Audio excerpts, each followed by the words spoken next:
बिस्मिल्लाहिर्रहमानिर्रहीम, अस्सलाम वालेकुम। आप यूट्यूब चैनल देख रहे हैं।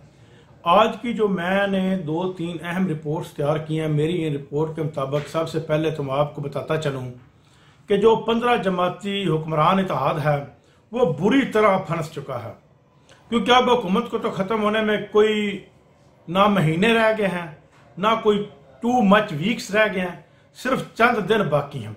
अब ज़्यादा से ज़्यादा कर लीजिए कि 21 डेज़ के बाद हुकूमत ख़त्म हो जाएगी, क्योंकि 12 अगस्त रात 12 बजे के बाद असम्बलियों की मुद्दत पूरी हो जाती है। अगर उससे पहले ये हुकूमत खुद ब खुद तहलील करते हैं तो 8 तारीख को भी कर सकते हैं, 4 तारीख को भी कर सकते हैं, जुलाई के महीने में भी कर सकते हैं। यानी कि 31 जुलाई, एक दिन 31 जुलाई का लगा लें और 12 दिन वो और 8-9 दिन ये डालकर, यानी कि टोटल मुकम्मल 21 डेज बनते हैं हुकूमत के। और इसके अंदर अंदर इन्होंने जो कुछ भी करना, 15 महीनों की जो काविशें हैं हुकूमत की, 9 अप्रैल 2022 को बनने वाली ये हुकूमत 15 महीनों में तरीके इंसाफ और तरीके इंसाफ के चेयरमैन इमरान खान का कुछ भी नहीं बिगाड़ सकी। इवन के इनको एस्टेब्लिशमेंट की आशीर्वाद भी हासिल थी, मुकम्मल तौर पर एस्टेब्लिशमेंट का हाथ इनके साथ 15 जमाती इत्तेहाद के साथ था। इनको तो चाहिए था जिस तरह इनको एस्टेब्लिशमेंट का हाथ मिला था, इनके कंधे पर ये मुल्क को तरक्की देते, मुल्क से गुर्बत खत्म करते, महंगाई खत्म करते, लाकानूनियत खत्म करते, रोजगार के मौके पैदा करते, इंडस्ट्री नई नई इंडस्ट्री बहाल करते। लेकिन इन्होंने सिर्फ और सिर्फ 15 महीने जो है वो इमरान खान और तरीके इंसाफ को कुचलने में ज़ाया कर दिए। अब ये इलेक्शन से इसलिए घबरा रहे हैं कि ये अवाम में किस मुंह के साथ जाएंगे। पहले नंबर पर तो बात यह है कि ये राइट हैंड और लेफ्ट हैंड की जमातें थी, पीपल्स पार्टी और नून लीग, ये आपस में इन्होंने इत्तेहाद कर लिया, MQM को साथ मिला लिया, जो पाकिस्तान की सबसे आप दहशतगर्द किस्म की जमात समझ लीजिए वो थी कराची में, जिसने कराची को तबाह बर्बाद कर दिया। लेकिन ये वो MQM अल्ताफ हुसैन वाली नहीं है आप, क्योंकि इमरान खान का भी इत्तेहाद इसके साथ रहा है।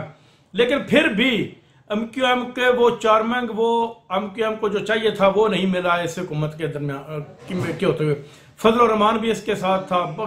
तमाम मुल्क की छोटी बड़ी जो 15 जमातें हैं, इवन के इस्तेकाम पाकिस्तान पार्टी जो नई बनने वाली, वो भी उनका इत्तेहाद भी इनके साथ था। ये सारे के सारे मिलकर पाकिस्तान में किसी किस्म का कोई भी ऐसा काम जो पहली जमातों में ना किया हो वो नहीं करा। हाँ, बल्कि एक काम इन्होंने किया है, महंगाई बेताशा कर दी है, लाकानूनियत बेताशा हुई है। सिर्फ और सिर्फ इनका फोकस पुलिस को इन्होंने बेताशा गलत इस्तेमाल किया है, सियासी जो अमायदीन थे उनको जेलों में डालना, और इसके अलावा इमरान खान के ऊपर जो केसेस बनाए हैं उनको रास्त में लेना, ये इसके ऊपर फोकस है। आप अंदाजा कर लीजिए कि नून लीग जो है वो बुरी तरह मुतासर हुई है। पीपल्स पार्टी की साख तो फिर भी किसी न किसी शक्ल में बच जाएगी, क्योंकि वो सिंध में हुकूमत बनाने में हो सकता है कामयाब हो जाएं। तो बाकी जमातों की तो पहले भी 4-5 सीटें थी, लेकिन नून लीग को बुरी तरह मुतासर हुई है। नून लीग के पास सिर्फ और सिर्फ ये एक लानिया था कि नवाज शरीफ मुल्क में वापस आएंगे और वो नून लीग को हैंडल करेंगे। लेकिन नवाज शरीफ 15 महीनों में अपने भाई की हुकूमत होते हुए भी वो पाकिस्तान में नहीं आए। इसकी क्या वजह है आप अंदाजा खुद कर लीजिए कि नवाज शरीफ जब परवेज मुशर्रफ की हुकूमत थी तो उस वक्त लंदन से डबल टिकट बोल्डर निकाल कर वो पाकिस्तान पहुंचे और परवेज मुशर्रफ ने उसको दोबारा जहाज में बांध कर वापस भेज दिया।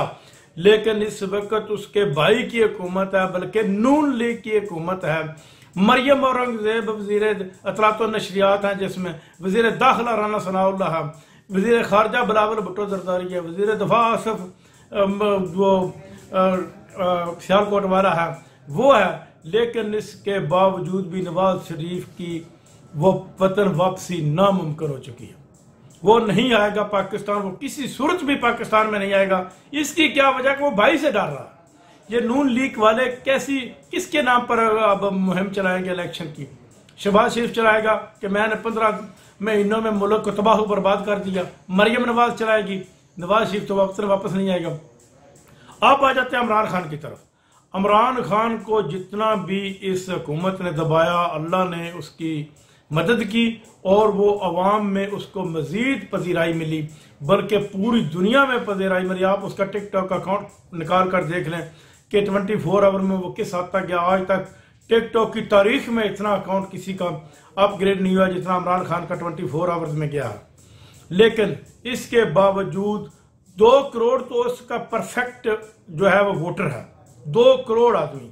और अब जो है इसके पीडीएम की जमातें होने के बाद अब उसका तकरीबन ये वोटर 6 करोड़ तक पहुंच गया, यानी कि 84% वोटर जो है वो तहरीक इंसाफ का।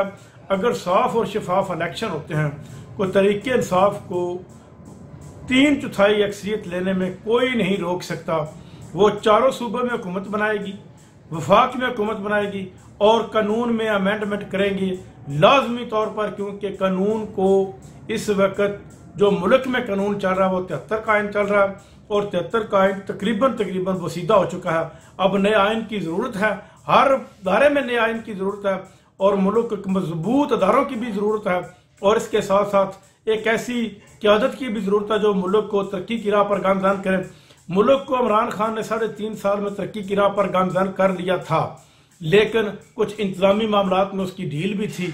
इंतजामी मामलात में वो उस तरीके से कामयाब नहीं हो सका जिस तरह उसको होना चाहिए था, क्योंकि पंजाब में लाकानूनियत बड़ी, उसकी निस्बत महंगाई भी बड़ी, लेकिन अवाम को यह नहीं पता था कि इसके बाद आने वाली हुकूमत में ये महंगाई मजीद बढ़ जाएगी और अवाम का बरकस निकल जाएगा।